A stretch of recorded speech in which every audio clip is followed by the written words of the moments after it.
It's true. Epstein was a young Cooper Union dropout who was hired at like 21, working at the Dalton School, hired by Donald Barr, whose son would eventually oversee him being imprisoned under Trump. You know, it's bizarre stuff. You can get way more conspiratorial in terms of the books he wrote about sex trafficking aliens a year before hiring. Who wrote those books? Donald Barr. Okay, so Space Relations. So for people that are watching, Donald Barr is Bill Barr's father. Yes. Bill Barr, former Attorney General. Yes. Yeah. Okay. So there's like weird connections there, and then Is that a connection though? Hold on a second. Yes. Is that a connection? Definitely. His father. Yes. Bill Barr's father.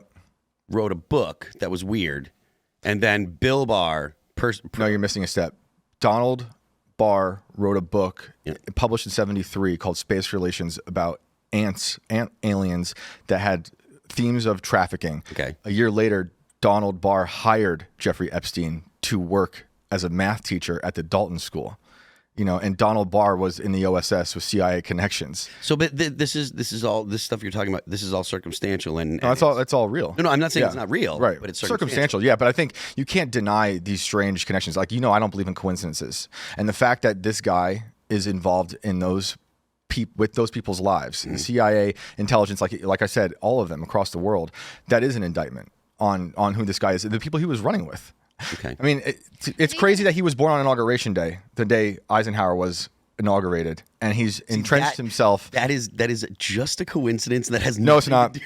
No, because I think he was. I don't have to get into it now, but he was a complete cutout created by people to take over our country.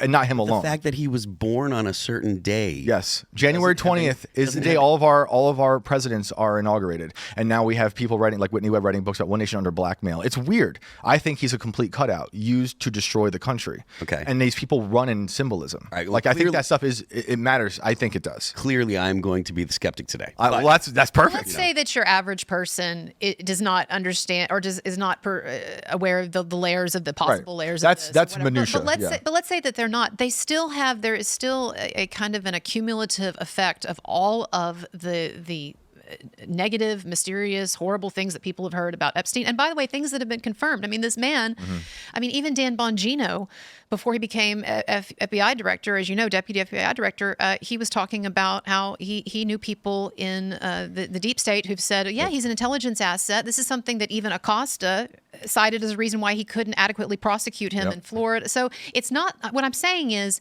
this is not just some far out like Diddy thing. You know, I don't believe there was a conspiracy with Diddy. I think that was just I know y'all disagree, some of you, but I think that was just a kinky guy who had something going on with some escorts and with his girlfriends, right?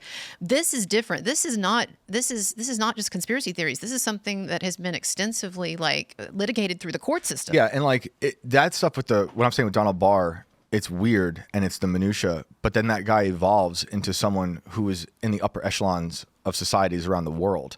You know, his dealings with Lex Wessner, like why he became power of attorney of that guy. That's the guy who was, you know, Victoria's Secret, Bed Bath & Beyond.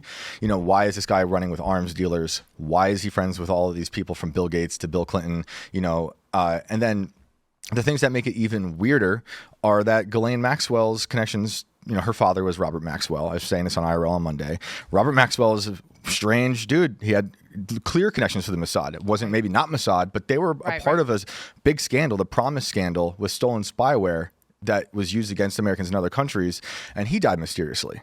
And Robert Maxwell was like a Murdoch competitor, right? He owned Pergamon Press, big dude with a lot of connections, and it's just, I don't think we can overlook how these powerful people get entrenched in our societies and have a major effect on everything. So like what I was saying earlier, economics, you know, the wall, immigration, all this stuff, I think is a part of the tentacled monster that these people want to maintain, control for their own good. And honestly, I think is to destroy us. I think they feed off human suffering. Like legit, these people are demonic. Who is trying to destroy? Like, so deep state in your mind, what is that? Well, I think they're a satanic cabal. You know, just like a bunch of literal demons from hell who want to feed off human suffering. Like corporation. I don't know about a corporation. Illuminati it's kind of? beyond this. I mean, Straight up demons from hell. You're gonna make me go spin out of control whenever we do have like hard factual stuff to talk about, but like I legitimately personally believe that this is an ancient strain of evil that has been on Earth since the fall of man, and they are here to feed off human suffering, and they do that by hurting all of us while also destroying children and innocence. The reason I ask is how if Epstein doesn't matter to the normies, right? If the average person's like, dude, the guy's dead, I thought this is settled, right? How do you get through to them talking about this? The people who don't, how do you put this demonic organization? I first of all think I think people do care more than we understand. Like, he's the butt of every joke all over the place for years. I talk to people. Polls are fake. But there's polls a are lag. fake, Phil. There's a lag. Why are we gonna talk to CNN about polls? Stop. You can't just say, well, the actual evidence that you're presenting is just fake, but you should totally believe that it matters that he was born on the 20th of January. Like, come on. Well, because come on. The polls I think are always lying to us about this stuff. This is stuff that's on record, legit throughout history. And like I said, I do believe in the symbols of all these things. I think these people are created by monsters to overtake us. Symbolism, not symbology, correct? I guess, yeah. I mean, I'm just making a joke. Yeah. But like the thing about normies not believing in it, I think, is an indictment on journalism's unwillingness to take this case seriously, like looking beyond just the crimes, because I think it goes deeper than, children being hurt is horrendous, but this is a thing. This is a pattern in our country and the world forever. We have major people. You could look at the Franklin scandal. You could look at Michael Aquino. All these people. I agree with you that this is something that I said on IRL the other day. This kind of abuse from powerful people, abuse of other people that are less powerful. Yep. The reason that we have the word sadism is because of Desaad was his name, right?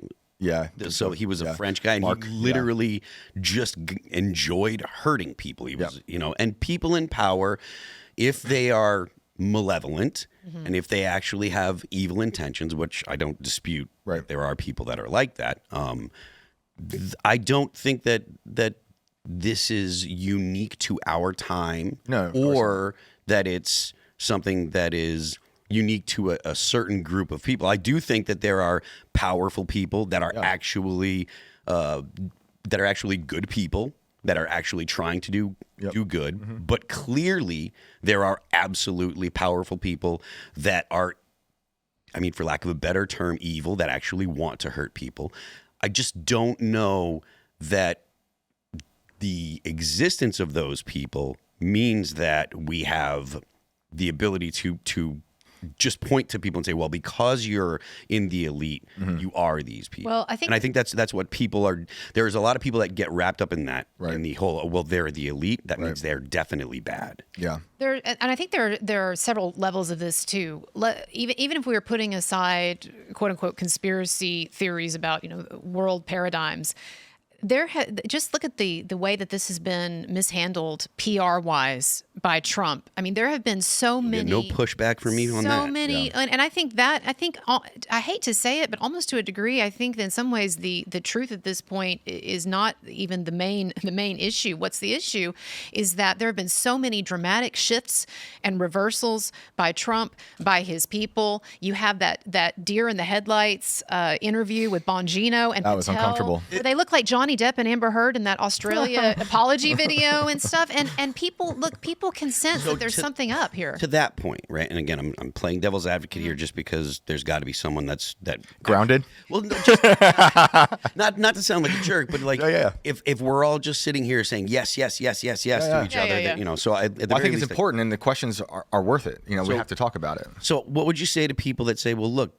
they looked like that because they had some sense of how it was going to be received. They remember all the things they said, and they're like thinking in the back of their mind, they're like, I can't believe I got to get on here and I got to say this. People are going to think I'm lying because I was so blah blah blah. But there's just, I saw it, and this is actually true, and I have to. It sucks that I have to do this. A better job, though. Well, how? So how? and seriously, like, legitimate. If they're like, well, I got to get out there and say it. What is it? What is going to convince someone that already believes, right? And that's the big problem here. There's tons of confirmation bias. Right. There are people that are like, well, I already believe this. And people that would have 6 months ago said, Dan and Cash, they're going to get in there, and I know those guys. I trust them. They're going to blow it open. I trust those guys. I can't wait. And then as soon as Dan and Cash come out and say things that conflict with what they already believe, they must have got to him. The deep state got to him. But you're acting like Dan and Cash and the Trump administration have done some kind of stellar PR operation, and people just aren't able to accept it because of their biases. I specifically said already that I'm not. So then my answer to you would be, what can they do? They can do a better freaking job of presenting this. I would come out and I would say, look, guys, I know that we pumped this up, but here's what's happened. We got into these files and we found that we didn't have this. We got into this. We found that. I mean, they need to explain. They can explain more than just sitting there. A lot of people are pissed because it's been whiplash. It's been so back and forth on the messaging. However, should we really be shocked that that's their strategy here? They've done it on every other issue with tariffs. One day they're on, next day they're off. The administration has done this the entire time of just flip-flopping. This seems more dramatic to me. I don't know. The messaging is a more serious issue by far, but I think they're doing what they've always done in terms of messaging. Go ahead. I was just saying, you know how I feel about this case, and I do think about confirmation bias all the time, and I don't believe what we'll see from the government. I mean, it's gone through so many hands in different administrations. Why should we believe what they have? But I want to see it all. We should have every right to see. I don't want to see the videos, of children being hurt. That can't be let out. That's disgusting. But there's people calling for that too, and I think that's bizarre. But I just think the messaging is so bad. It's schizophrenic, because it's like one night they'll say nothing. There's here. The next night they'll say we're going to release it. Bongino says we have raw footage. It's uncut. The next thing we get a video, it's missing a minute. But a week later, it's missing 3 minutes. By the way, it's not just just one thing. By the way, it's not just a matter of neglect. It's also a bizarre kind of obstinance that they're showing, a kind of frustration with people. Can't we just move on? You still talking about that Epstein guy? What's with my guys and gals? This condescension. And it comes. You're the guys who did the photo shoot with the binders. I have no disagreement about any of the points you're making about how poorly this has been presented. The idea you mentioned the binders, that was probably the worst thing that they could have done. They killed an indie media that day. They called it, the worst thing is they threw people that had supported Trump. Yes. They threw them right under the bus. They made them look like fools. Was that intentional, you think? It was incompetence. I don't think the influencers knew what they were getting into, but I do think someone in the administration knew what they were doing by printing out binders and walking them out in front of photographers, even though they'll be like, the photographers are there for some ambassador. They knew damn well they were walking out for a photo shoot. I know the influencers didn't really know what was going on, but now having this conversation today and looking back at everything that's happened, do you think that it was a setup? Do you think they perhaps knew this was the way things were going to go, and they wanted to shut these influencers down? Yeah, I think it's very condescending. I think the people who are handling this situation, who are close to Trump, don't think very highly of us, and they think they can just throw us some scraps and we'll get over it. But this is one of the most nefarious crimes against children, and he is a part of the most upper parts of our society, and he's not the only one like that. So we can't just reduce it to some people dancing with binders on the White House lawn and then move on, and then what was phase 2? What was phase 3? Yeah, exactly. I mean, it's crazy. It's a great bit. And but it would be if it wasn't about kids being hurt so badly, and so many for such a long time. And also the fact that Trump does have an established, and I understand that he says that he ended it and he kicked him out of Mar-a-Lago and whatever, but he has an established history with Epstein. I know we don't know how extensive that was, but when the New York Magazine decided to do an expose on Jeffrey Epstein, who was one of the main people they talked to as a character reference, so to speak, as Trump, that says something. I feel like that gets run. Do you remember? Oh, it was early 2000s. Yeah, that's what Phil was talking about earlier, though, is I do take into account this guilt by association thing, because when you're someone like Epstein, his goal was to infiltrate every institution, from Harvard, art, Hollywood, science. But yes. So Trump was that guy, so you're bound to be, around him for photo ops and at parties and all that stuff. But I personally don't think Trump's implicated. I don't think he's guilty. I think his frustration probably stems from the fact that what he's been told about this case doesn't jive with his base, and now they're really mad. And he's like, well, I saw stuff that refutes that, but the messaging from him, from everybody, is poor. Right, exactly. So it's tough. Not just poor. I mean, it's in the Abysmal. gutter. It's abysmal. It's abysmal. Yeah. And the level of condescension here, nobody likes condescension. This is something that MAGA voters also are not accustomed to. Trump has never been condescending, as far as I know, to his own constituency, and it's beyond condescending. I mean, he called us weaklings. I think he believes what he's saying, and I think that's yeah. why he's so mad. But I think he's lost his balance. Yeah. Right. Yeah. And who knows what he's seen? We could look at why Bongino and Cash looked like it was a hostage situation on that Fox interview, and maybe they're spooked because they saw something far more nefarious. Not to go too crazy again, because you know how easy that gets, Phil. But I think Epstein's alive. I think they found out that he's in witness protection or something, and that they've used him as the asset he was, got him out, and he's somewhere living his life. I want to drill down on that point just because I want to make sure I understand what you actually do think. Why don't you do me a favor and articulate what you actually do think in terms of his death? Not just that. What do you think Epstein was actually involved with? Yep. Because we talked a little. I don't know if we haven't said it today, but I'm of the mind that there are at least two major opinions that the passionate people have, and I want to know which one you kind of fall into, or if you're a mixture of both. Probably all of them. Gatekeeping power in this country and in other countries, gatekeeping inventions in science and art, controlling politicians, sexual blackmail, and feeding off human suffering for his own delight. Okay, and so what do you think has happened since we were told that Epstein killed himself? In terms of our society, or about him Epstein in particular? Yeah. So I don't think he died. Look, that whole story is very strange, and this is just my speculation. But I've mentioned this on the show before, but I'll just say it again because it kind of ties in.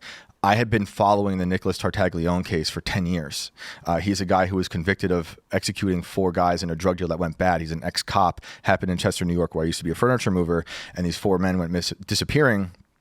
Tartaglione, who's this ex-cop, was found guilty of killing them, burying them in his grave on a pig farm, and he went to jail. And so I was writing about this for a while, following his depravities throughout his life and his career as a cop, and he winds up being the guy who's in Epstein's cell, and he's the reason. The official story was at the time that he attacked Epstein, and that's how Epstein was moved, right? But he says that's not the case. Tartaglione says Epstein actually tried taking his life, wrote a note, like a suicide note. Epstein tried to kill himself. This is what Tartaglione says. His own life is what I'm. Yep. And then that Tartaglione says he cut him down because he had a razor blade in his jail cell.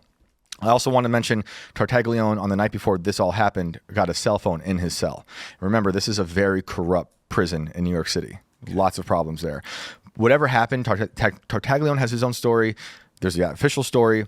Whatever happened, that's what moved Epstein to where he would not live anymore, according to the official story. I think since he's such a powerful asset connected to such powerful entities in our country and all around the world, and considering his lineage of Robert Maxwell, who did very similar things and hook his daughter up with Jeffrey Epstein, was in a yacht called Lady Ghislaine. Anyway, I think they switched him out. I think they got a body double or something, and they brought Epstein out alive and let him live they acquired that information and said move on. And we have a history of doing things like that in this country, of seeing horrendous, nightmarish stuff go on, and our government, the status quo, the evil status quo government, being like, we want that information, we're going to use it. And a good example of that would be like a Unit 731 in Japan after World War II, when we gave everyone over there amnesty for the information on vivisection, on living people, freezing hands and shattering them. And that's just one of many examples of how we like to acquire what we think of as torture, evil information, and use it. Thanks for watching this clip from the Culture War podcast. We're live every Friday, 10 a.m. to noon, so subscribe and come hang out.